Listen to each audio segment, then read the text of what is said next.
কারো শার্টের ভিতরে এমব্রয়ডারি করা, কারো জামার ভিতরে নকশা করা। আজ এই সাদা কাফনটার দিকে তাকাও। আল্লাহর কসম, আমি হানজালার এই মুহূর্তে মৃত্যু হয়ে গেলে সাথে সাথে আমার এই কালো এর শেরওয়ানিটা খুলে ওই কাপড়টাই আমাকে পরাবে, যে কাপড়ের ভিতরে না কোনো রং আছে, না কোনো ঢং আছে, না কোনো সেলাই আছে। আসো মৃত্যুটাকে স্মরণ করে যেদিন আল্লাহর পথে রওনা হব, ওদিন যেন আমার কোনো ভয় না থাকে। যেদিন আমার রবের দিকে রওনা হব, ওদিন আমার ভিতরে যেন কোনো রকম ভয় না থাকে।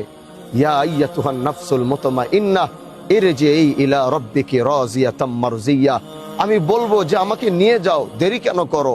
আমি তো ওই দুনিয়ায় বাঁচতে চাই না যেই দুনিয়া আমার আল্লাহর থেকে আমাকে দূরে সরাই দিছে, যেই দুনিয়া আমার রব থেকে আমাকে আলাদা করে দিচ্ছে, যেই দুনিয়া আমাকে শিকল দিয়ে বাইদা জাহান্নামের দিকে টানছে। আমার হয়ে গেছে, আমি আর থাকতে চাই না, তাড়াতাড়ি জানটা কবজ করো। এইরকম মৃত্যুর প্রস্তুতি যুবক হই, যুবতী হই, মুরব্বী হই, আলেম হই, ইমাম হই, স্টুডেন্ট হই, যাই হই, কৃষক হই, গরিব হই, ভ্যান চালক হই, অটো চালক হই, প্রত্যেকের মৃত্যুর সেই প্রস্তুতিটা আমরা গ্রহণ করে রাখতে পারবো তো ইনশাআল্লাহ?